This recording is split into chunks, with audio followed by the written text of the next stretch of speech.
Braka braka. To walk a Kyrie's life, man, pays attention to the seven fruits of the spirit because you're going to need it in times of trial. A lot of people expect a lot of things out of you, but never expect to say, how are you? You know what I mean? The ones that be around you the most. They like concocting stories and getting half truths and half stories and thinking that's the divine truth instead of being an adult or being a friend and talking to you, as always. So, like these things that we're going to talk about, suck your energy and never care to see how you feel. It's just all about them. Let's find out who they are. Shall we?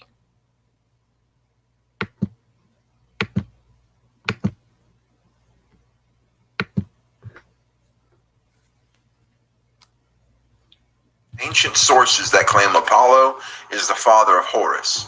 I've already shown last episode that Horus is Horon, a god found from Mount Hermon. If Horus's name was Horon in the land of Canaan,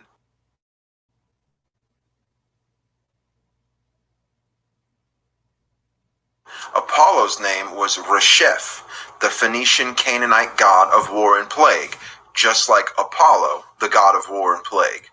We're going to end this episode on the comparisons of Horus and his father Resheph, and we're going to compare it to Nimrod and Ashur, the first types of Antichrist, and those men who started the pagan cults, Nimrod at the Tower of Babel, and Ashur, who went forth to Nineveh and did the same type of activity. So hold on, because this episode is going to get crazy. All right, welcome back. I'm Zach, and ladies and gentlemen, do I have a real interesting one for y'all tonight, because God has given me another awesome episode. And it's mainly on exposing the enemy, one that we call the destroyer, Apollyon. So before we get going, I wanted to start off with the cross, praise God, and a thank you to my God, to our God, Jesus Christ, for helping me and guiding me with this awesome episode. I pray for God to bless all of us, all of you, with a deeper understanding and a deeper relationship with Him. So with that in mind, praise our God, let's start the show. All right, our topic tonight, Apollyon, the destroyer, angel king of the bottomless pit. Is he a god of Mount Hermon or Babylon? Why do I ask that?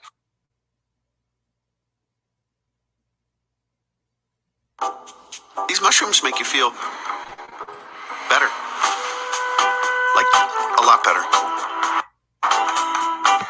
These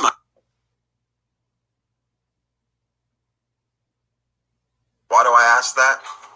Because as we'll be going over, I have found ancient sources that tie him into being the father of Horus, aka Horon, from our last episode, just last week.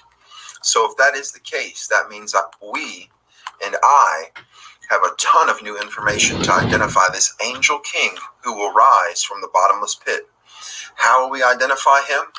Well, the Bible narrows it down to 5 Antichrist kings who have lived at the time it was written back in Revelations and died. So 5 that had at that time lived and died. And it says one of those 5 will live again. And that's found in Revelation 17. I'm going to slow down. We'll get there. We'll develop that idea much more fully. Revelations 9:11. They were ruled by a king, the angel of the abyss. His name in Hebrew is Abaddon, and in Greek it is Apollyon. I believe that he is connected to ancient gods known by many names across many cultures, whose stories echo through time, from the mountains of Hermon, the fertility temples in Dendera, Egypt, to the temples of Babylon. And we're going to go through quite a lot of those. Could he, in fact, like many biblical scholars say, be an echo of Apollo, or actually be Apollo, the ancient Greek god of plague, archery, healing, like the Rephaim healers, and prophecy. Both names, Apollyon and Apollo, share obviously a striking linguistic similarity. Apollyon, the destroyer, and Apollo, the shining god. But could their connection go deeper? Apollo was known as a god who killed the great snake Python, like many ancient heroes. And according to Homer, Hesiod was the far shooter, an archer, and the raiser of armies, amongst many other things. Kind of like the beast in Revelation that rises from the sea. It rises from the sea of people, and it rises up, it raises up, it rouses up a nation, it rouses up an army.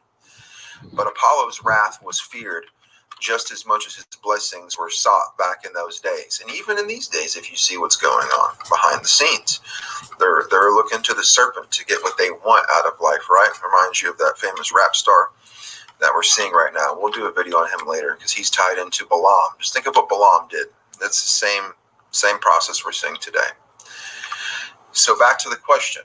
Could Apollyon represent the darker, destructive side of this ancient god, Apollo? And if so, amongst many other things, most him being the father of Horon, we're going to be able to find much more identifiers, much more characteristics, much more information to solve this great mystery of who is this destroyer, this angel king, Apollyon, from Revelations 9. So let's take it further back beyond Greece to Egypt. Before that, Mesopotamia, where we have, from our last episode, Horon, which is another name for Horus, an ancient god also tied into healing and protection, which ties him also like Apollyon, Apollo, to the Rephaim, the healing aspect, Rapha, being that root word meaning healing or healer. Horon is also known for his fierce, destructive nature and his myths. In last episode, we dove deep into Horon's presence on Mount Hermon, a place that's been steeped in paranormal encounters, and it's been often linked to the fallen watchers. I have found information that ties this Horon/Horus of Mount Hermon to Apollo, the seeming namesake of Apollyon, the destroyer. It seems the ancients believed that Apollo was the father of Horus, aka Horus the Elder, and Horus the Younger was the cross between this shining one and a female Isis who had, just previous to this, lost her husband Osiris. This would be fitting that Horus tie into Mount Hermon and his father be Apollyon the Destroyer. Where else is a more appropriate place than Mount Hermon of Enoch, where the angels came down, made mutual curses that they would, as a big part of the plan, conceive children who would rule the earth? What other story would be more appropriate than the destroyer himself creating hybrid children on Mount Hermon that became the false god set of every culture? They ruled over Egypt, Greece, practically everywhere. So, that same question, could Apollyon be more than just a name or a fanciful story? Could he represent an actual hidden truth, a god who spans cultures, times, places, from the heights of Mount Hermon to the depths of Babylon's history? As we tie this back to Revelation 9:11 over and over again, we begin to see that Apollyon may not simply be only the angel of destruction, but rather a much older figure who has worn many names throughout the ages. As we delve deeper into this mystery, we must ask, is Apollyon the god of Mount Hermon, while also the god of Babylon? One, both, neither, more than both? As we will see, Apollo is the father of Haran. And so one question in the back of my mind during this episode, creation of it, was, did Haran originate at Babylon or at Mount Hermon? And what ancient powers and information does this destroyer, his child, his mythology hold? I know, hidden under layers of mythology and interweaving storylines, this story's been waiting to rise again, like him, from seemingly the bottomless pit. Stay tuned as we uncover the mysteries of the destroyer and trace his connections through ancient lore to the final battle prophesied in the end times, through this unique lens of me happening upon Horus at Mount Hermon. Before we start, I wanted to roll the clip of what I just watched tonight, a few hours ago, Tuesday night, September 24th, around 9:30 p.m. Because I feel like when God gives us people who are studying the Bible the same lines of information, I've seen this watching different pastors. I've been given information that God wanted me to receive. It's interesting. It means to me that we're on the right track. It means that I'm on the right track with information if other brothers are finding the same thing. So I want you to check out the video that I just came across from our money sign E, otherwise known as round Saturn's eye, just today. I started this research in the Reshef, who you'll see is Apollyon, just a short week ago while doing this episode on Haran. So I'm going to play a short clip of what we'll be going into detail in here just a little later. Apollo was known as Reshef in Mesopotamia. Reshef was a god from before they made it from Babylon to Egypt. I want to show you this quick preview because it's important and will help tie everything together. All right, you see Reshef here, also known as Apollo by the Greeks, right here. As we scroll up, do you see on his forehead is what looks like a stag. As we scroll down, we see more images of this gentleman. As we zoom in there, he has a stag or a gazelle on his forehead. And further down again, we have this entity that will remind us of the horned god Cernunnos, the namesake of CERN, the gateway, the dimensional portal that is built over a temple to Apollo in Switzerland, and I believe it's also France, which is certainly a shadow or a reminder of the opening of the bottomless pit. And as we scroll up to here, we'll see he's the equivalent of Luwian Runtia, which is a gentleman with a close connection of a deer. And then you see in this context equivalent of being goats or stags, tying us into goats, tying us into stags. We know the goat with Azazel, Leviticus, and such, and the stag god being the god of the wild that we find in many different countries, especially within, I know, of Europe. So all of this is to preview, because I believe God is revealing stuff to me, to us, and others, information that is coming together quite rapidly. So with that being said, let's go ahead and watch Mr. Round Saturn Eye clip. Perfect. So I hope you're all well.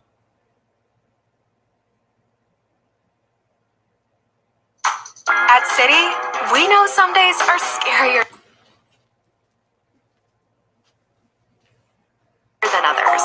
This Halloween season, treat yourself at the Fall Home Sale with up to 20% off plus 60 months.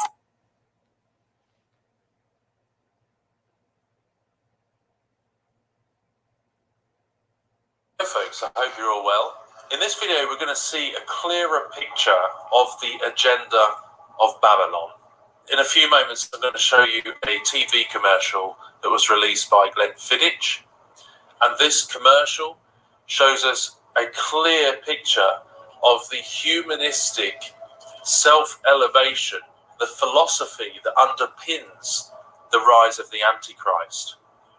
And so I'll show you that in a few moments. But just to introduce this, I want to just really help you today to understand the nature of this world, of this reality that we live in.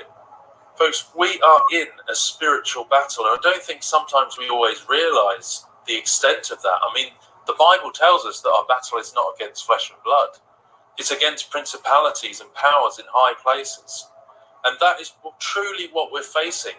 And, you know, we go about our day-to-day lives, and maybe it doesn't always feel like that.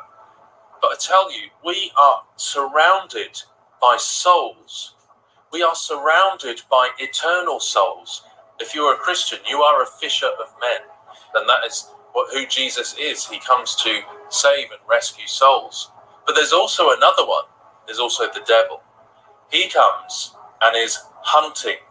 He is hunting for souls. He's hunting to bring souls into destruction. And he blinds the minds of unbelievers. Now, who was it? Who is the figure that was referred to as the Hunt Master, or as the mighty hunter. Can you think who that is? Yes, Nimrod, the mighty hunter, who was that first prototype of the Antichrist. He was referred to as a mighty hunter. He was a hunter for souls. And that's what you see here, the hunt master, the horned god like Apollo. And that is what this is depicting. Okay, so let's watch this Glenfiddich commercial. It's just a short one, but this will show you the humanistic philosophy of the Antichrist, of the New Babylon, and that is exactly what we're seeing being pushed in our society as we get ever closer to the Beast Confederation. Eliza's plea was maybe his searches for patterns and ways to experiment. A mind that's mastered its... Really showing you there this humanistic philosophy, the philosophy of the Antichrist about climbing up that Tower of Babel in defiance of the Creator and the collective efforts of humanity to unite in defiance of God. The stag leading you into a false spirituality, and the stag as a representation of the horned god. Explodes when they create this new creation, this artificial new creation. You see that it then splits and splits and then it explodes in space. And then we go into this, it's like a big bang again, this artificial new creation. Remember, the Antichrist counterfeits God in so many ways. Here is their false god. And that's what it morphs into. It morphs into their false god Apollo, which is essentially a reference to Nimrod. Apollo, Nimrod, that false horned god, that Alpha, Aleph figure, the leader, the ox, that is the false one. It's a counterfeit of God. It plays God. It pretends to be as God, as it says, in the New Testament prophecies about the man of sin. And remember, the secret societies within Romanism, this is their false gospel, to bring their false Messiah through the veil into our world. And with it, this idea in the narration that the beast is going to take the world beyond convention and break mankind out of the box and set us free through a false illumination, just like in the Gnostic doctrine. You won't believe how old she is. Excuse me? I ask people who are really fit, what do they do for their workouts? Do you mind if I ask you what you do? Actually, not a lot. Wow, you look great. Do you mind if I ask how old you are? Oh, you're sweet. Thank you. I'm 64. No way. So what's your secret then? What do you do? This is going to sound weird, but it's something I learned from Chuck Norris that I do every day. Whoa, Chuck Norris? So what did you learn? A friend showed me this video that Chuck made. It's a super simple thing he does every morning. Uh-huh. It's Now, like 30 seconds. really? What he just said, Game changer. right? I gotta know what this is. Do you mind sharing it with us? He made a video. What the heck taking so long? What he just said, that's what we said happened in 2K. Why 2K? Why were they so prominent? So as you see, Why was round they so Saturn's prominent about Y2K? We done went like thousands of years, by your own words. 100,000 years had the Homo sapien. Niggas wasn't worried about no 0-1 code then. Know what I'm saying? What happened? Y2K, and then 20-some years later, they said, welcome to the metaverse. Got them. I had some very pertinent points to our study, and awesomely, thanks be to God, our studies are tying together. So we're going to hop into Revelation 17 and scroll down and start at verse 7 to study up on who this Apollyon is, who these entities are that are coming out of the bottomless pit. And we've already seen that in Revelation 9. But let's go ahead a little bit further in the book to Revelation 17, verse 7.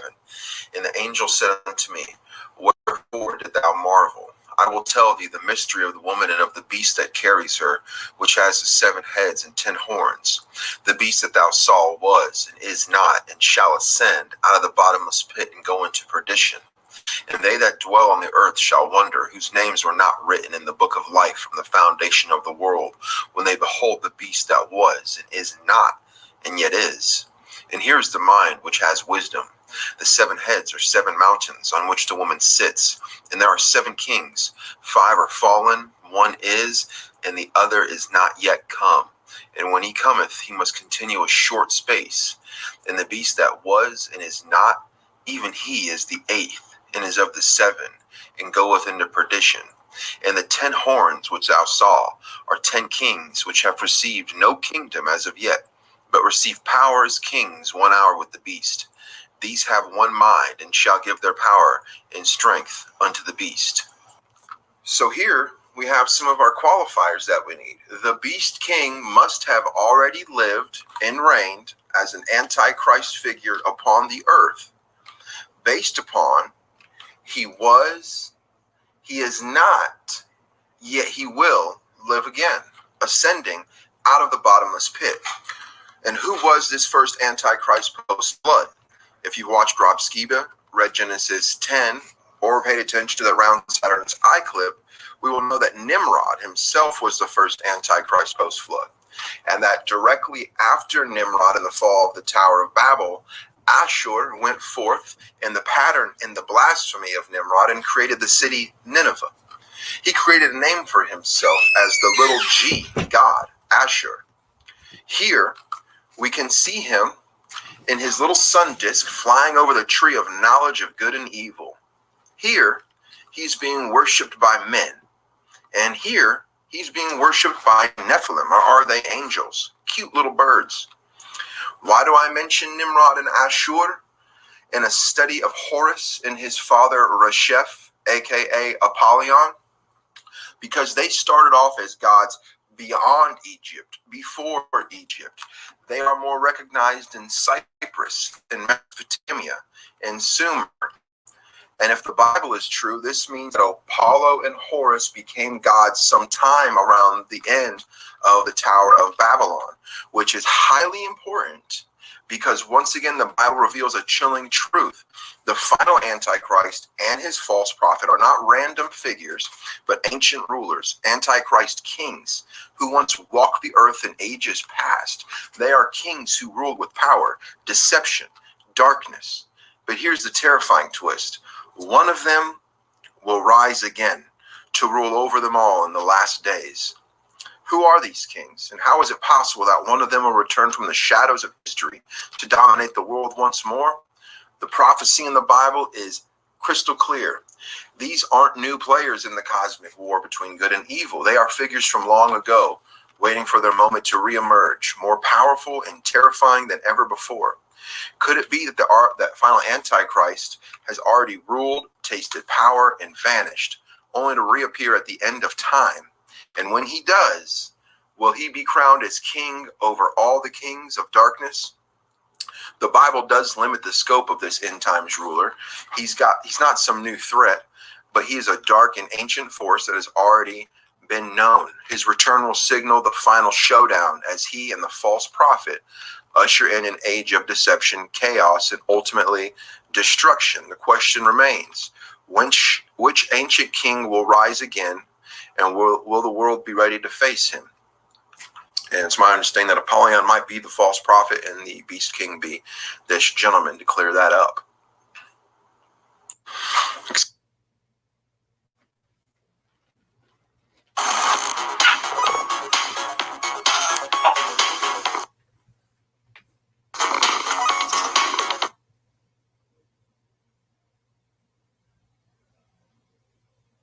Oh, let's look at another one. Sometimes you just need a moment. Self-care has never been this easy.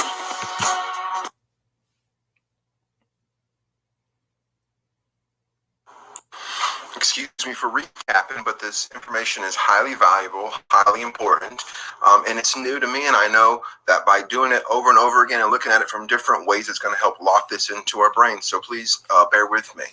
Last episode, we showed that Horus came from Mount Hermon, correct?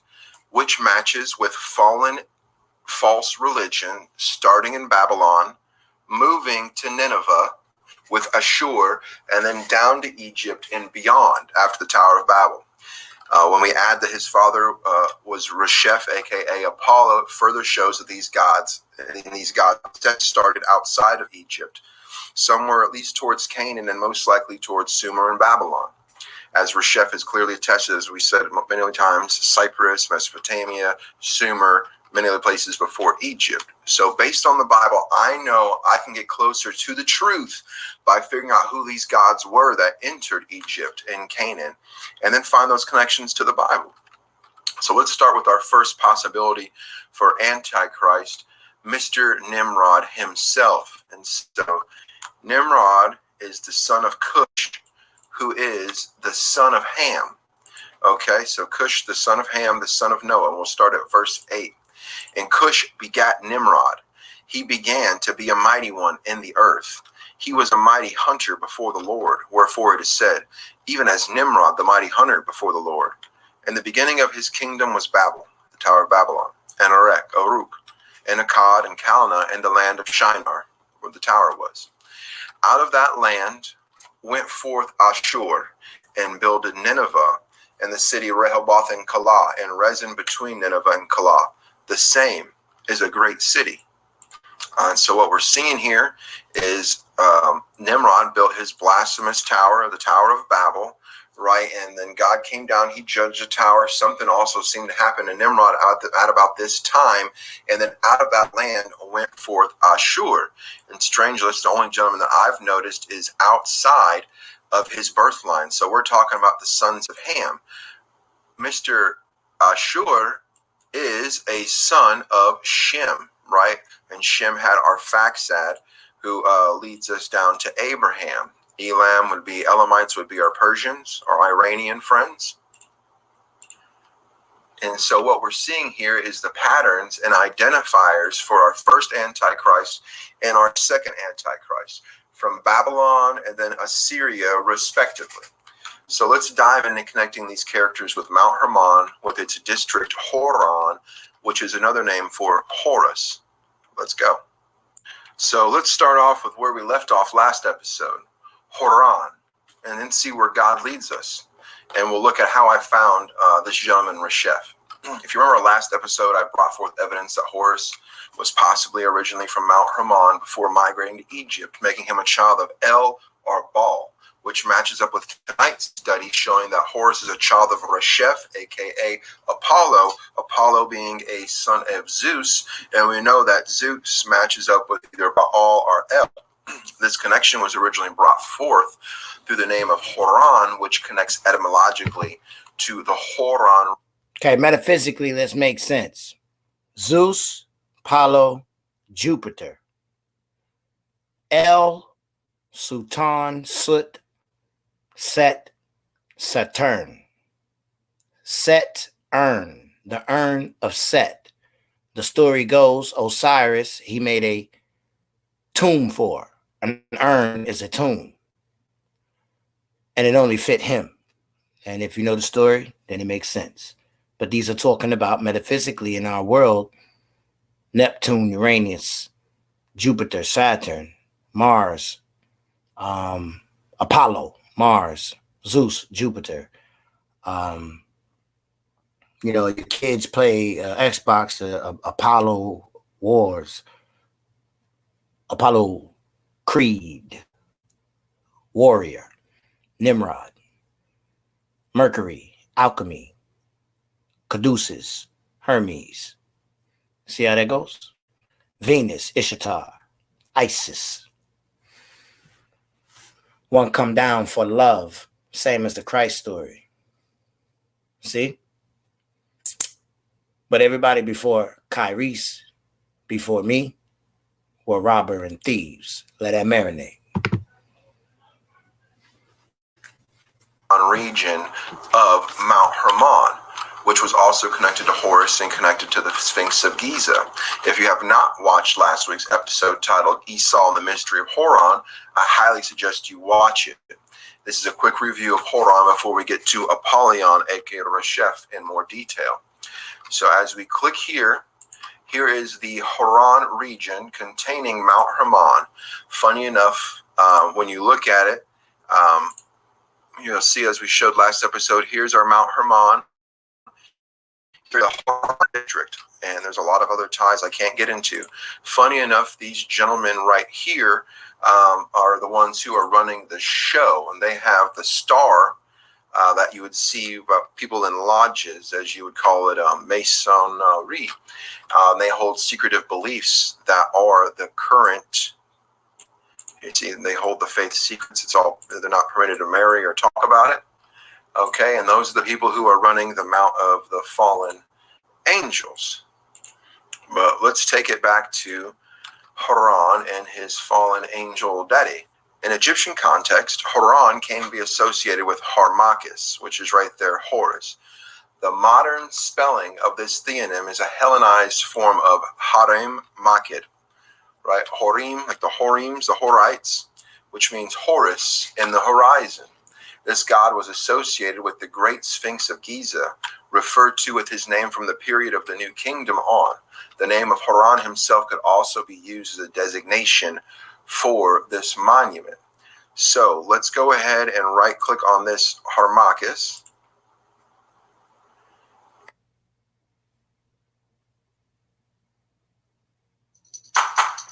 At City, we know some days are scary. Must be a lot of y'all liking this.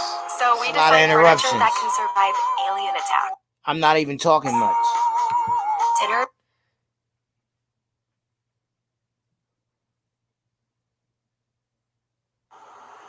And see that it basically says, so Harmachis is Horus. He's the falcon. And here's something interesting that I want to look at. So we see down here his Greek equivalent is Apollo. So this is Horus. Remember, there's Horus the younger, Horus the older. Let's talk about it. This gentleman here, Claudius Aelianus, wrote that the Egyptians called the god Apollo Horus in their own language, elaborating further on the same tradition reported by the Greeks, specifically that the one Horus whom the Egyptians equated with the Greek Apollo was in fact Horus the Elder, who is distinct from Horus, the son of Osiris and Isis. That would make him the younger. So what this is saying is the Greeks believe that Apollo himself is most likely Horus the Elder. Apollyon, this angel king who's now in the bottom of this pit, is the same as the other angels who committed those types of sins with women, are all locked in. Okay, he's there because why? Because he had this child named Horus, most likely. Apollo, once again, being a son of Zeus. So let's go look at this work by Claudius Aelianus. So here's this gentleman's book. It's Aelian on animals, or the characteristics of animals. The Egyptians appear to regard the hawk as sacred to Apollo, calling the god Horus in their own language. And so this book was written around 200 AD. Okay, so Apollo is Horus in their own language, and they regard the birds with wonder and are right in saying that they belong to the aforesaid god. For hawks are the only birds that can stand and face the sun with ease and without pain from the rays of the sun. They're not the least dazzled. And while they fly at immense height, the divine fire does not trouble them. And the bird can swim on its back or fly on its back like a man swimming and stare at the sun. And at the sky, the all-surveying sun with complete freedom and without flinching. This bird, the hawk, the Horus, the Apollo, is the enemy of snakes and venomous creatures. So we see like the same thing that Apollo, we know from the Bible, that Apollo is able to send the destroyer, send the snakes, right? He is the snake. He's also used as in protection spells from these entities. Okay, and it says that hawks don't eat fruit or such, they drink blood and eat meat. Interestingly enough, it also goes into about how its leg attracts gold. So it's like a magnet, and that's what the stone of Heraclea is here, is actually a magnet, which is iron. Okay, the Egyptians are saying something about the possibly living for 500 years, and here's where we see something else that's interesting. Homer, they say, seems to hint that the hawk is the beloved child of Zeus and Leto. For example, Apollo, when he says, "And down the hills of Ida, he went like a swift hawk, the slayer of doves." So that's very interesting. We're going to have to skip past the amazing Hawk, slayer of dove, be harmless. Wait, be wise as a serpent and harmless as a dove. You know the dove is the Holy Spirit. question of exactly where Mount Ida was. So that would be the dragon wings versus Michael wings. Could Mount Ida have been Mount Hermon? I think that's a very good possibility. So here we have Horus, son of Zeus. Horus as Apollo, the elder, which is said by Plutarch. Now, Falcon is in the hawk, which represent Ra. Noah sent the Falcon. That nigga never came back. That nigga went in the sun. What did he send out? And it came back with 2 olive branches. I'll let you marinate on that. Specified by Plutarch, saying the same exact thing. Apollo being Horus, but also Apollo giving birth to the Horus. And I'm going to have to do another episode on this. I can't sort through all of it now, but remember that exactly, Osiris Michael died Povan. before Isis magically conceived with an obelisk-like thing, which is in the shape of a you-know-what. This ritual itself had something to do with this entity base and these serpent fertility cults, as found in my episode of the same name. So the question is, is Apollo the one that the Isis actually had the baby with? Or contrary to that, could Apollo be my the bad, child that was Michael born Potvin from this magical union of serpents, hairy hominid creatures, and all these animal-faced little G gods? Please watch my episode titled Serpent Fertility Cults and Dwarves for more information.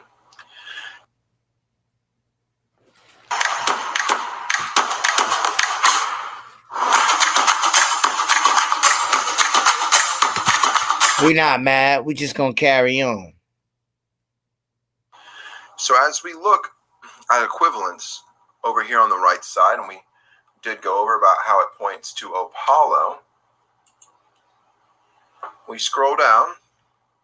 Mr. Apollo here, patron deity of Delphi, the Delphic oracle, which was the oracle of the serpent. So he speaks in the mouth of the serpent, just like another church has a building. They speak directly out of the mouth of the serpent. As we scroll down, we start to see his equivalence here. And so we've gone over Horus, and we've heard about Resheph.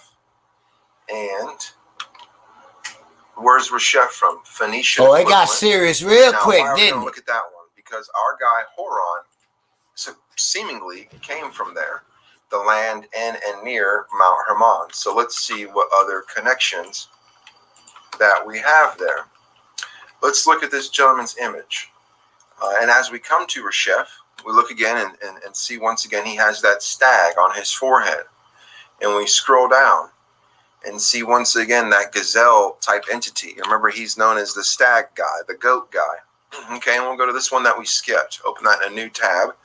And this one is insane. It tells quite the story. The entity on the right is our gentleman Resheph. Okay, and I'm going to superimpose the other image on him to show you that. The entity on the left, who's just excited to see you, that is the father of Bes. Bes is this hairy hominid creature who seems like a dwarf, maybe a giant, because it could just be squat proportions, who's involved in the temple of Hathor. Hathor being the house of Horus, and then where the baby Horus was born. Okay, so all these things starting to tie together. So we have here on the left the father of Bes, here on the right the father of Horus, here in the middle is this entity that they're calling Kadesh, which in Hebrew is like Kadesh, which means holy. So this is like a holy, sacred union of the gods, which was practiced at Babylon, Esagila, which we'll get into in this our next episode. See the monkey? And See the multiple monkey? other things. See the The animals baboon? to hominid Bes, the child of this man on the left, was found all over Hathor's temple in Dendera and on the hieroglyphs found in front of the Sphinx and throughout all of Egypt. So let's take a moment just to see how similar these stela are. And so as we go and start looking,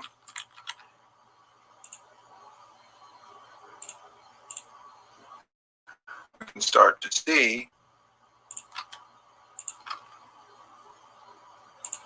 that we have multiple different what are called Sippi. These are magical stela, just like Apollo, Resheph, right? They were, even though they were the gods of plague and destruction, they were prayed to not be destroyed, right? So you have these magical stelae that also are used, they believe, to help them with snake bites and things of that nature. So there's many of them, as I'll keep pulling up quite a few here. Look at that. We have Horus. That's Horus the Elder with the eagle head. Left to him is Isis. In the center, we have our young Horus. And Horus the Elder is probably Apollo, left to him with the eagle head. On the right is Thoth. He's standing over these crocodiles, right? And all above him is all these magical spells. And let's go ahead and Wikipedia her. Kadesh was a goddess who was incorporated into the ancient Egyptian religion in the late Bronze Age. Her name was likely developed by the Egyptians based on the Semitic root Kadesh, right, meaning holy or blessed, attached that as a title of El and possibly Atarat, found from texts in Ugarit. So not a lot of clear references to Kadesh. She's considered an Egyptian deity influenced by religion and iconography of Canaan, right? So this whole cult, this whole god cult of this Apollo angel coming down doesn't seem like it was started post-flood in Egypt. It seems like it came into Egypt. And you'll find a lot of things, right? The Lady of Heaven, the Mistress of all gods, Lady of the Stars, Beloved of Ptah. Creation story. Your Genesis chapter 1. Y'all make y'all kind. Grass make y'all kind. Herbs make y'all kind. Who the hell is that? You know what I'm saying? Well, Venus is in charge of the bull, Taurus, that contains Passover, spring of life. You see, the bull is not the ox. That's why Christ said, my side of this stuff don't give you no burdens. My yoke is light. For us is light. He was the sacrifice. That's what a bull is. But an ox is used for burden. You put heavy stuff on that cat. The bison, that's farming. I'm saying a slave. But the eagle, see, eye of an eagle, Scorpio, actual constellation. Leo. Why Leo? Is Leo a lion or is Leo a dragon with a lion face? I showed you Hathor the other day. I forgot the name of the snake. I said that thing like a dragon. It had horns, but when it look at us, it's like a cow. And I look like, or at least a hippopotamus with horns or something like that. But we see it slithering through the water. And that thing is huge, like anaconda size. A cack snake or something. I can't remember. It's like a KC name. I can't remember. I was like, that shit's a dragon. Why does it have horns, my dude? I ain't never seen that. I've been all around the world in the military. I ain't never seen nothing like that. You know what I'm saying? Like, I was trying to look to see if somebody's snake pet, they put horns on it. You know how you do your dog and stuff like that? I couldn't find it. I was like, that's natural. So I took mass zoom in, some more screenshots. Nah, that's that thing. So is that Hathor? You see how he showed you Hathor? She holding up snakes and stuff. Sometimes she a cow. I'm like, man, could it be that cack snake or whatever it's called with the horns? It look just the same. All right, she ain't holding up snakes for nothing. All right, he just told you what was written in Israel, the old law. Make Ascapali, as you would say, or the serpent running up the rod. That's bronze. It's really your chakra. But people who get bit by a snake, which is poison, which is astral projector and their arrows and the demonic principalities from the 7 planets, 9, I should say. All right, the 9 galactic ether of this universe. All right, so they were supposed to be healed. Then so long, God say, smash this, man, Moses, because Israelites started worshiping this. So we like, what the hell are they doing? Worshiping the bronze snake? Because we ain't looking in the constellations. We don't really know the real gospel. They gave us this foolery, you know what I'm saying? And I told y'all from the Getty up, I'm like, yo, I'm reading this thing. I think we started off in Babel, Sumerian. I could see what we call creation story. I could see Kemet, Egypt, Acadia, Sumeria, from Adam, at least to Abraham. Terah is a goddess name in the Hindu Buddhists, which Abraham came from. Kali mean to be black, so y'all wasn't white, red first. Red can also mean black red, proven by y'all boy Parker in his bloodline family. I too come from, remind me, Cherokee Indians from Arapahoe, North Carolina, who migrated and owned businesses, didn't have second grade education. Heard throughout Connecticut, Virginia, North Carolina, Florida. Right now, currently, I have an aunt named Aunt Vicey. You know what I'm saying? Uncle Benny. I know my Aunt Vicey. You know what I'm saying? She owns a lot of things just like her brother. All right. Saunders Boomer, who resurrected in paradise. That's my grandfather. So he had the look, the super big ears, the big nose, couldn't hide it. Haircut, long hair. You can see this dude is indigenous. Now for me, I'm indigenous Asian. It's in my roots. So therefore, I don't need no Google DNA. I can look in the mirror and see where my roots is from. All right. But that necessarily doesn't mean anything, but it helps along the way understanding the spiritual aspect of your destinated purpose. Ephesians chapter 1, verse 4 and 5. I predestinated your ways. So as we get an understanding more, right? Just like Renee was saying, all these other gods, which we were showing, like this is the third time someone telling you we're actually in the constellations, and there's something that came from each constellation or what's it called? Planet, you call it, but wandering star. And they tried to make a nation. I said, our Heavenly Father said, turn to me and Nicholas, I ain't create you. I don't know you. You know what I'm saying? Like, you ain't from my shepherd fold. I'm the shepherd. I'm not the farmer. Now, oh man, that's deep. So Yeshua say, my father planted. Now you assume, because he said the farmer, that was the father.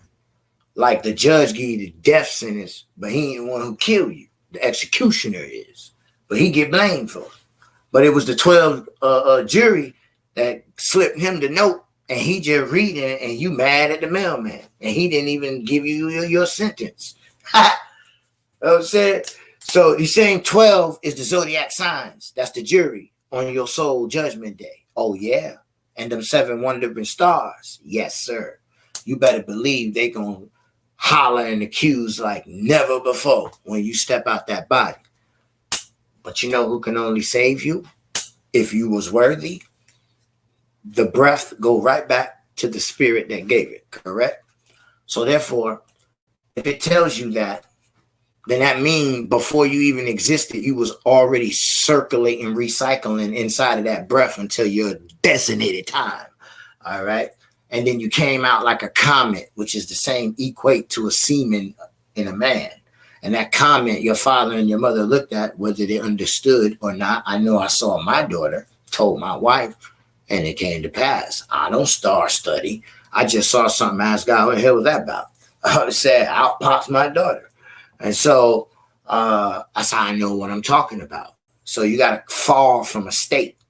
If God's the great mind and earth is the heart, from the Corey born in Alice, I'm a consuming fire. That's your great mother. Beyond her, Okay? Okay, we can talk about the Son and the Father. Now, when he said, me and my Father were making a boat with you, just because you get the Holy Spirit, that don't mean the Father and the Son making a boat with you. That Father and Son make a boat with you when you step out this body. You understand? So then, therefore, you won't see the Father's face until simultaneously we all make it. I'll leave 99 for 1/3. So 1/3 of 99, that's the number that's lost. Find them, teach them, reach them. Now we can bring down the power. Let's get it. Right? Great of magic, like Hecate, mistress of the stars and eye of Ra. When you look at the temple of Dendera, you see that they were working in this bottom of the serpent cult with an entity called Hecate in the Greek, who's the goddess of witchcraft. And in this Egyptian temple, she's the goddess of helping to bring forth this Nephilim Horus, who was born from the destroyer and this woman after her husband died. You know, her husband was a ruler, and I'm sure she saw power slip through her fingers. And what better time for the devil to come in to make you help you make a terrible decision, right? She's wearing a Hathor wig. Hathor means the house of Horus. I think this probably is the Isis. This probably is the Hathor. You know, it's that same goddess. This is just another name for her. But what is this? This is a descriptive name that she's holy. She's taken part of this divine union. That's how Alexander the Great was born of a divine union. That's how Nebuchadnezzar was born of a divine union. All of their mothers were found inside temples, supposedly on the day when the god came down, when a god came down and had them. Very interesting. Wouldn't you say? And so as you look, she's constantly found together with that entity Resheph. And then also Min, who's the father of Bes, and we'll shoot a couple more clues at you here. Centered around Coptos, okay, celebrating his coming forth, interestingly enough, and then found in the eastern desert, the links to the god Horus. So if Horus is coming from Canaan, Horus is coming from Babylon, along with Apollo, that they would be more of the eastern flank of things, which entrance into the land of Canaan. His importance grew in the Middle Kingdom, where he became more closely linked with Horus and the deity Min Horus. So what is actually going on? He was fused with Ammon in the form of Min Ammon, who was also the serpent Urta, the bull of his mother, a god who fathers himself with his own mother. And we know that's what was going on in that Egyptian mystery cult. As the central deity of fertility and now, every Bible believer should have jumped off the page and said, the first son of Israel slept with his mother. Didn't God curse him for that? Pay attention. It's a type of occultic worship. The man was lost. First sons seem to be pissing God off, right? The prodigal son, God was happy. Firstborn whining like a baby. You could throw a party whenever, man. You ain't here crying for it. Cain and Abel. Esau and Yaakov. Seem like you firstborns, knuckleheads. Blank writes, I'm a second. Men became identified by the Greeks with the god Pan. Wow. I'm a second child. If you have your Bible, someone invites you to grab them and turn to Daniel chapter 5. And man, it wasn't easy. My wife is hosting. But now I understand. The And definitely now we older. Wow. Here we are back at Esau and the Satyrs again. Back in the land of the Saturns, where Genesis 14, the War of the Kings, shows that they went through and took out these entities. Okay, where they were in the land, then they came down to Egypt, right? And then men, who is this? Who in all actuality is this gentleman? Here's a satyr, right? He's a father of a best satyr. The Greeks associate him with the god Pan. And then here we have Resheph, who is known as the destroyer. Are these all gods? And then they fooled this young lady. Someone help me. You know, I'm getting deep in it. I need a little help. But very interesting nonetheless. African call him two-skin. Science call it shapeshifter. Church call it spiritual possessment, meaning either summoning spirits or jinns gonna alchemically form with you and you metamorph, or you're gonna transform by the renewing of the mind, of the Kyrie's power. Create me a clean heart, O God, renew the right spirit, mind, crown, chakra, keep them within me. Oh, yes, it does make sense now, doesn't it, folks? Yes. Very interesting. So let's pop back over to our buddy Horus, closely associated with Harmachis, who we can quickly show is Horus, right? Horims, the Horites, the satyrs. So now we're tying up with the satyrs again with the name Hor. That's how we got here. Okay, used interchangeably, and his name as a result could be used as the designation of the Great Sphinx of Giza.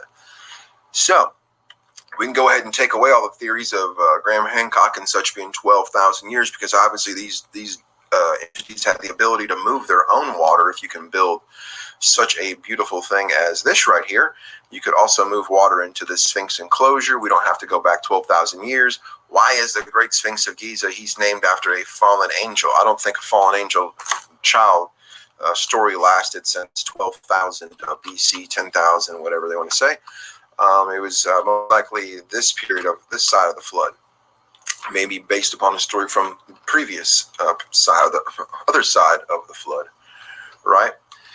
While Egyptologists were familiar with Horon since the 1800s, his origin was unknown, and in the 1930s it was established he originated outside of Egypt. Today is agreed that, like we keep saying, an Egyptian form of a god worshipped in Canaan and further north in the city of Ugarit. And we've done quite a few, especially my Baal episodes. We really got deep into the Ugarit. So here, once again, scholarship is tending to agree that Horus came from Canaan down into Egypt and not the other way around. And why is that important? Well, when we go back and read our Bible, it says in Genesis 11, the whole earth was of one language and of... When you don't say the word Kim or Kemet, you don't think about the Grand Canyon of Americas. The land of Nod is called Nuat when Cain went east, where we are called northeast, east. So therefore, and if you don't know the Grand Canyon of Isis and Osiris, who he's really talking about, you see, and the markings are there, and there's 7 mounds, like, come on. So it's like the Africananites versus the Americananites. Who's what? There's a portal of water that separates us, which is the devil, called the White House or Bermuda Triangle or Atlantis, you would say, like mirror on the Pacific. So the plate tectonics sunk them and spreaded us across. We were all one landmass up until the Bible calls Peleg, whoever that is. Then the tectonics where we are now. Now they're moving again. Christians still trying to figure out how God gonna bring us back. That's funny. The same way you prophesied. It's gonna be the same way we get back together. And that's why you should be at the temple. Because back then, all 7 continents could be walked in a circle within 3 days.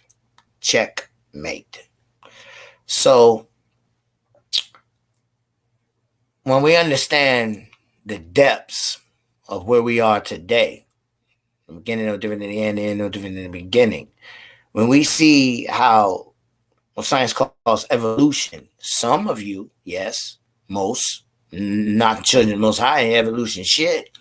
All right, we might be hard-headed and stubborn, lost along the way and thrown out, but nah, we ain't no evolution. When we was created, it was perfect in the earth, it was holy in the soul, and it was holy of holy as a reflection in heaven, which is actually a chest of the Most High God of the Mother.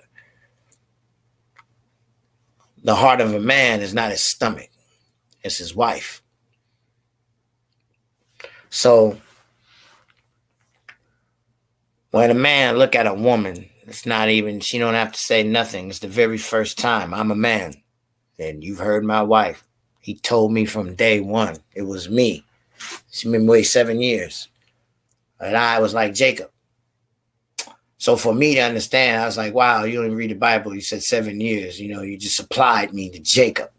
Only I didn't have to do 21 years. Only I didn't get tricked to get with your sister. You know what I'm saying? So we skipped all that part. I mean, but I said it means something. So I know debt get canceled or sin. So maybe something was in my life where she thinks she was making me wait, but listening to the Holy Spirit, making all things work together. So I'm at my 7 times 7. 6 times 7. That's 42 years. Another set of 7, that's my Jubilee. If the earth make it that long. So therefore, things in your life, you have to look at the signs, and your body go through changes and shifts. You better pay attention to that. It's just like God, your body's not going to lie to you. Your body is the one that feels the vibrations of what you can't even understand, of the intuition of already in your soul and spirit. So therefore, follow your heart, which is the chakra. Some people call this the consciousness of your intuition, but it's bigger than that. It's deeper than that. But if I told you, would you believe? Would you be able to keep that in and walk with it and use it as a power? We're not feeding manna bread. We're out here with swords, chopping snake heads off. You don't feed bread to an enemy. Not in this generation of the Antichrist. No, sir, you don't. You chop his head off. As your Bible said. If your child asks for something to eat, you're going to give him a snake. Of one speech, and it came to pass as they journeyed from the east. This is coming off the ark, right? This is coming off Mount Ararat. They found a plain in the land of Shinar, and they dwelt there. And they said one to another, "Go, let us make brick and burn them thoroughly." And they had brick for stone and slime for mortar. And they said, "Go, let us build a city and a tower whose top may reach up to heaven. And let us make a name, lest we be scattered abroad upon the face of the whole earth." And the Lord came down to see the city and the tower which the children of men builded. And the Lord said, "Behold, the people is one, and they have all one language, and this they begin to do. And now nothing will be restrained from them, from which they imagine to do. So go, let us go down and confound their language, that they may not understand one another's speech." So the Lord scattered them abroad from thence upon the face of all the earth, and they left off to build the city. They stopped building that city. Therefore is the name of it called Babel, because the Lord did there confound the language of all the earth. And from thence did the Lord scatter them abroad from the face of the earth. So these God-set stories, the stories of these false gods, were brought from the Tower of Babel, from Nimrod, and not the other way around. See, the righteous humans at this time would have already left Nimrod and his blasphemous kingdom. The righteous would not have gone out recreating and modifying the patterns of Nimrod, the rulership of Nimrod. But in the Bible, we have an example of who did go out and recreate these antichrist religion of Nimrod. And that's once again our dude Asher here, who went forth from Babylon and built his own city, Nineveh. And this Asher found strangely and uniquely under a man, not his father. As we said, he's under Ham and Cush because of how he acted. Who he became his own god, and the city the Bible says he built, Nineveh.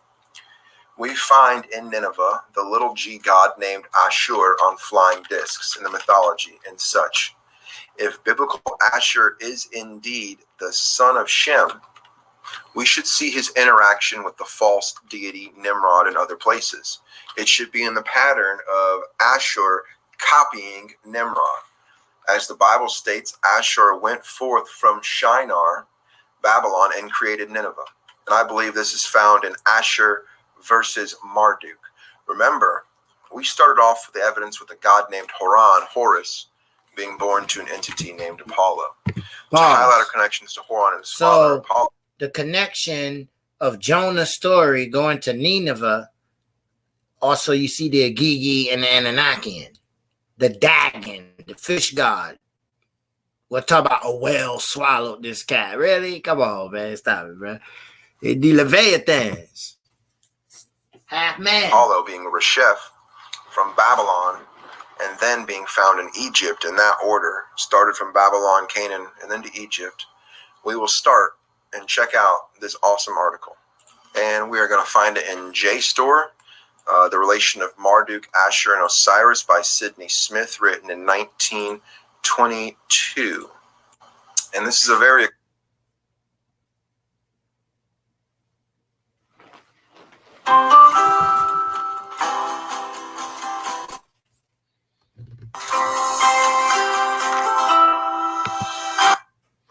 So, if Christ went in the middle of the earth,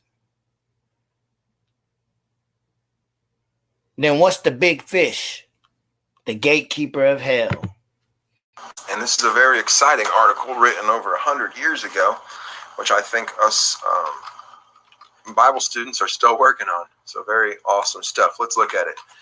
The question of the relation of the civilizations of Egypt and Babylonia, often discussed, has most frequently been considered from the material aspect, and there is slowly accumulating archaeological evidence to show that the two ancient states had many things in common that trade intercourse alone cannot be held to account for.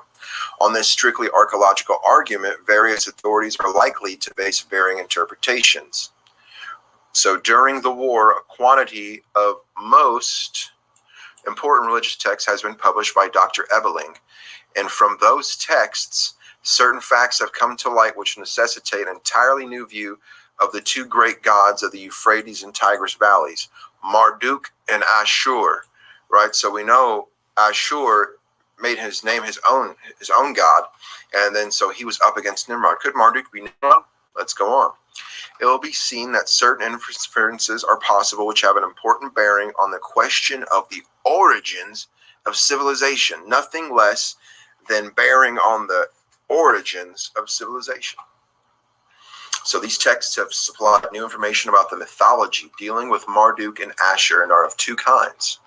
One is the fragments of the creation epic, restoring much of the previous portion of the first tablet and almost the whole of the sixth tablet, previously represented by only a few lines and translated by Sir E.A. Wallace Budge, great guy, great books, and the Babylonian legends of creation. Secondly, texts that are connected with the rites of the New Year festival called Zagmuku at Babylon in the city of Ashur. So Babylon is Nimrod's city, Ashur is Ashur's, right? And so Ashur learned from Nimrod and created his own religion. So, okay, we're starting to match up. Certain texts from Nineveh and the city of Ashur describes cult ceremonial performed at the New Year's festival. These cult acts are explained as representing mythical events connected with the story of Marduk. The king himself played the part of Marduk in this mimetic ritual. The priest, that of Nabu. And you'll see Nabu also often in the Bible, Nebuchadnezzar, while the worshippers, so Nebuchadnezzar would be like the priest of, right? While the worshippers themselves seem to have taken part in the ceremony. From these texts, the story of Marduk can be partially filled out. Wait, something just hit me. So I know we're looking at Ashur and Ashur following Nimrod, but who was, if Nimrod was the first one, which one was the one Nimrod became Gibbarim? And is it because of his association with Nabu? And I know that Nabu starts to match up with Mars, seemingly, right?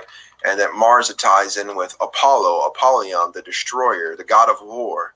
Okay, I just saw that. So carry on. Let me know if you guys have anything else on that. From these texts, the story of Marduk can be partially filled out. Some assistance can also be obtained from the ritual of this festival, which lasted during the first 12 days of Nisan. Marduk was begotten by Ea within the chambers into which the Absu, the abyss of waters, was divided. Hold on, stop, wait a minute. Where did this Apollyon destroyer and the beast king come up from? They rose from the abyss. They rise from the bottomless pit, right? And the abyss is within the waters, covered by the waters, right? Now, here we go. His form, now I'm wondering if they're talking about Ea or Marduk. I'm probably talking about Ea. His form was peculiar, for he had 4 ears, 4 eyes. Probably means he's two-headed. He joined with all the gods in the great rebellion against Tiamat, other gods having refused to undertake the task of facing Tiamat and her champion, Kingu. Okay, so this goes back to Apollo. Apollo defeated Python. Apollo killed the serpent supposedly, and then he became the false prophet at the Oracle of Delphi. Right, those women, those priestesses were inhaling these noxious fumes and were receiving communications many times garbled from this serpent. But Apollo became the namesake of that, and so tying that in, we have Mr. Marduk here pretending as if he's the one who killed the giant. Right, so Marduk, on the promise that his supreme position should be acknowledged, went forth to battle, paralyzed Kingu by his eye. Meaning, okay, I don't got time to go run and read a whole other tablet, and killed Tiamat in battle, ripping her up to make heaven and earth. All right, so here's his lie of a story. So just imagine Nimrod and his father Cush, being, right after the flood and having, tight access to Ham and to Noah, right? They're going to be given the story. And so what is this entity doing? He's taking the story of God and completely twisting it to make him the hero of the story. And by doing that, he becomes God and ruler, and he has the best ideas, and he overcame all this. So we must follow Nimrod, the rebel, is where he was going with it. Moving on. Okay, Marduk, on the promise that his supreme position should be acknowledged, went forth, paralyzed Kingu, killed Tiamat, ripping her up, so he used that to make heaven and earth. We'll also find that like in the Ymir, the Nordic Viking. The same thing, Amorites. The body of the giant was killed, destroyed, to use to make heaven and earth. We have that same story being told here. Ea, who is the little g god,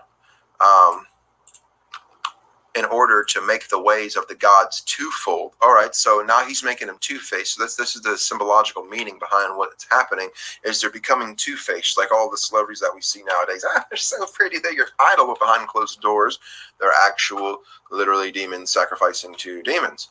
All right, one celestial, one terrestrial is how they're going to mix it up. Ea suggests that one god be sacrificed that all might be established. Marduk held a council of the gods and asked who was the cause of strife. They replied, Kingu, and Kingu was punished. Now that traces back to, was that Cush? Did they take out Cush? Is this when Ham passed away?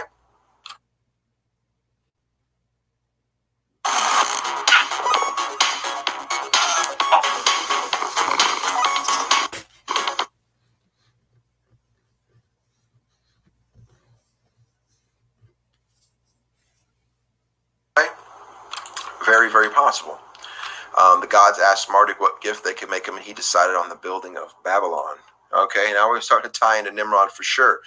So what Nimrod, as a gift for killing his father or his father's father, gets to build this Tower of Babylon and gets to tell these lies. The Anunnaki themselves built the Tower of Babylon named Esagila, and when this was completed, a council of gods was held, which bestowed on Marduk the 50 names, which announced his supremacy. So this is where we got all these super, people who think the name is so important. We got to know the 50 names of God. Well, it ties into their pagan religion, these pagan words of power. I don't need pagan words of power. I have a relationship with God Almighty. I don't need to know any ritual. I don't need to know any ceremony. I don't need to know, any word outside of, I love God, please be with me and save me.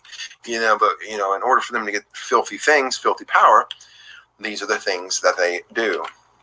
And so let's figure out what happened to Nimrod where Asher could take over. So the creation epic is closing, and before the ritual texts enable us to learn more of the story, there is a long gap. And somewhere in this gap comes the story of the legend of the Zoo bird, the Anzu bird, who's like Pazuzu, some kind of demonic thing. From this, we learn that the god Zeus stole from Marduk the tablets of destiny, right? And it was essential for him to have that to run the universe. Kingu had been given these things. So tablet of destiny might have been the lots they drew. It might have been the covenants they made. It might have been something that he brought off the ark. This has, possibilities of what was the clothing that God gave to Adam and Eve. That was passed on, that gave Nimrod this power according to ancient Jewish legends. Okay, someone remind what those things were called, the skins that God gave Adam and Eve to cover for their sins. Okay, that had power for them to rule over the animals, which made Nimrod the first, the mighty hunter of animals, and then to humans. Okay, so it's opening up a lot of things for us.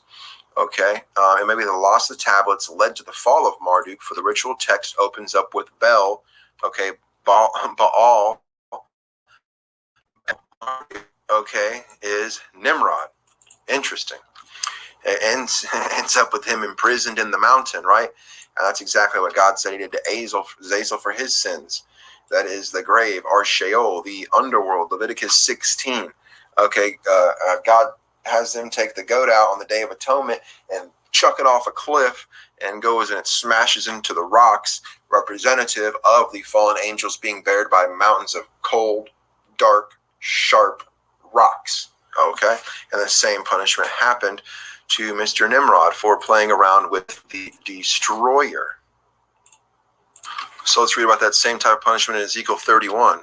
Okay, what does God say to Ashur the Assyrian? Ezekiel 31, thus says the Lord God, because thou hast lifted up thyself in height, and have shot thy top among the thick boughs, and his heart is lifted up in height, I have therefore delivered him into the hand of the mighty one of the heathen. All right, all the translations will take away from the fact that it says Hebrew word, it's the El of the nations, the El of the Goyim, the God of the nations, the God of this world. The Lord delivered the son of Shem to Satan himself. Found also in the New Testament when they stole from the church, what he said, when they were doing weird stuff, it said, I've delivered their flesh over to Satan, right? And he's just completely collapsed over. The trees all cry for him. He sounds like he's covered by the flood.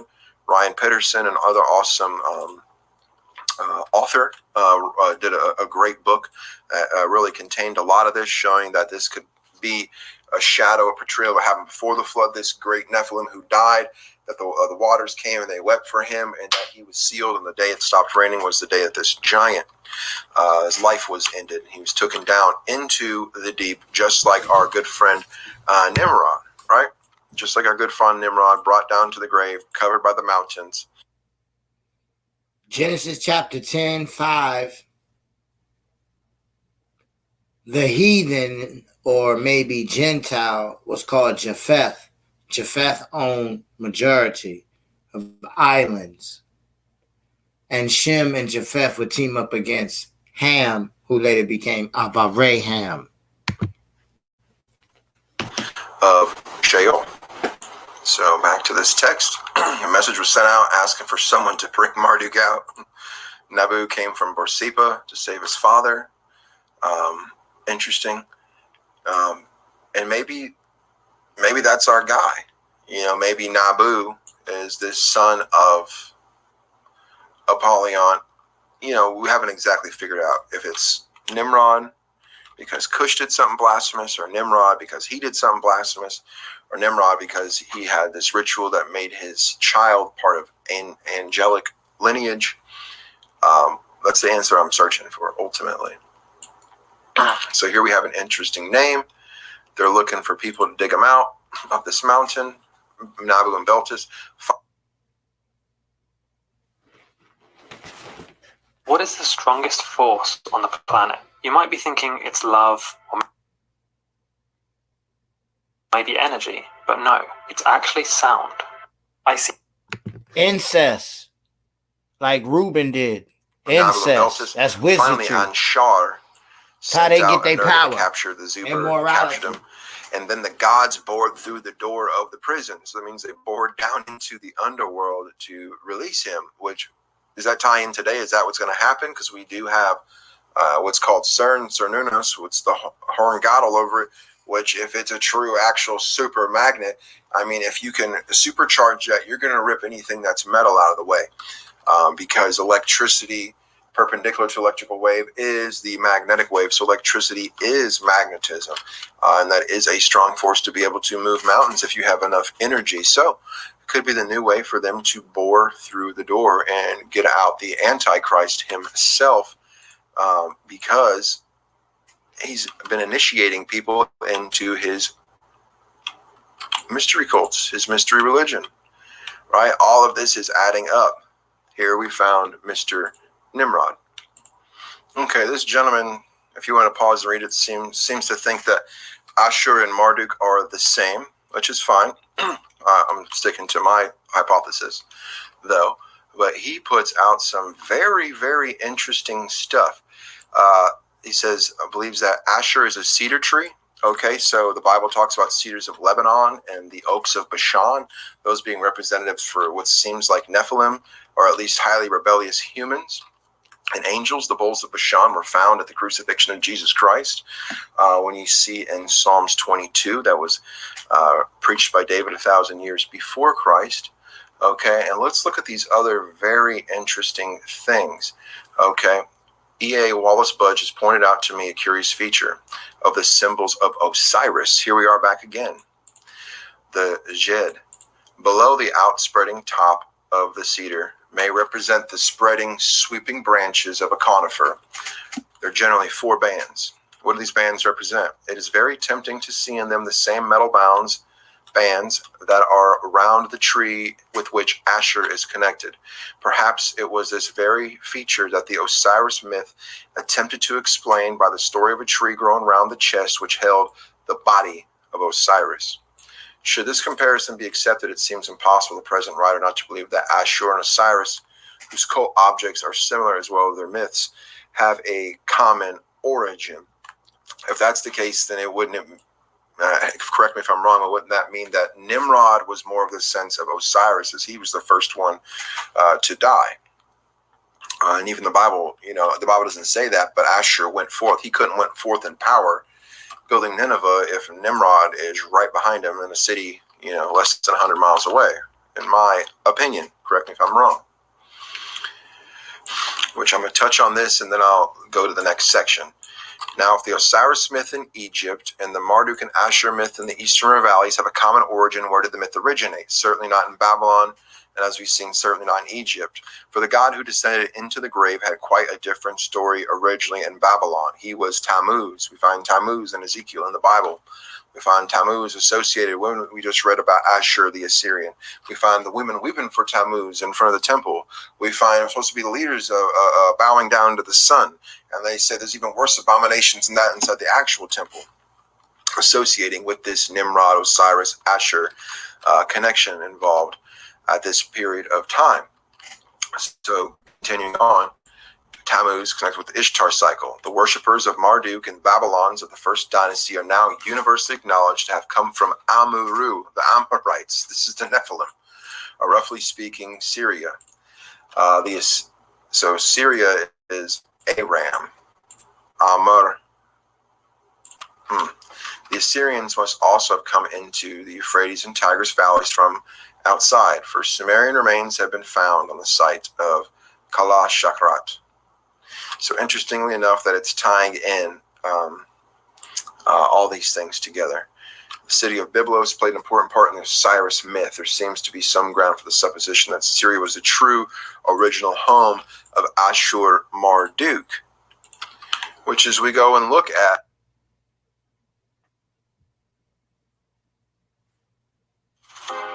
Costco shoppers say this military hiking stick is actually worth it. This $200 tactical hiking staff combines superior military-grade material. Which is we go and look at Byblos. Okay? This right here is Mount Hermon, ladies and gentlemen. This is Ugarit. This is where they found the coffin that held the body of Osiris. It wasn't down here, it's right next to Mount Hermon. We have so many things that are tying us into Mount Hermon. Here's Ugarit, where they're writing all these myths. All right, here's Cyprus, right here, where we find so many more, the most examples of this Apollyon, this Resheph. This could have been the island of Apollo, for all we know. In his myths, he was born in a place called Delos, or an island. And so to finish this episode off, let's go ahead and look at the Isagila, which is going to be talking about Ea, the father of Marduk, and Marduk himself, a temple seemingly built by Marduk. And as we look where I just came from, Isagila is next to the Anunnakian, which was the Tower of Babylon, the Tower of Babel. So it puts us in the same area, those same cities that Nimrod built, Nimrod being Marduk. B is G in Hebrew. So it would be Utsabel or Utsabella or your Jezebella. Where's the prince? Bel. Okay, and it says here the Isagila was a temple dedicated to Marduk, the protector god of Babylon. It lay south of the ziggurat in Timanaki, which seems to have been the Tower of Babylon. In this temple was a statue of Marduk surrounded by cult images of the cities that had fallen under the Babylonian Empire from the 18th century BC. There was a little lake named the Absu, right? And so this is the deep from which the... Yeah, you know that story. The Pacific is the deep. It's the biggest sea in the water. Then comes the Atlantic, Mediterranean, and Indian Ocean. Thank you for coming out. I'm B.CDI Vedroot. Welcome to HSE-TV Entertainment. Braka. Have a happy Shabbat.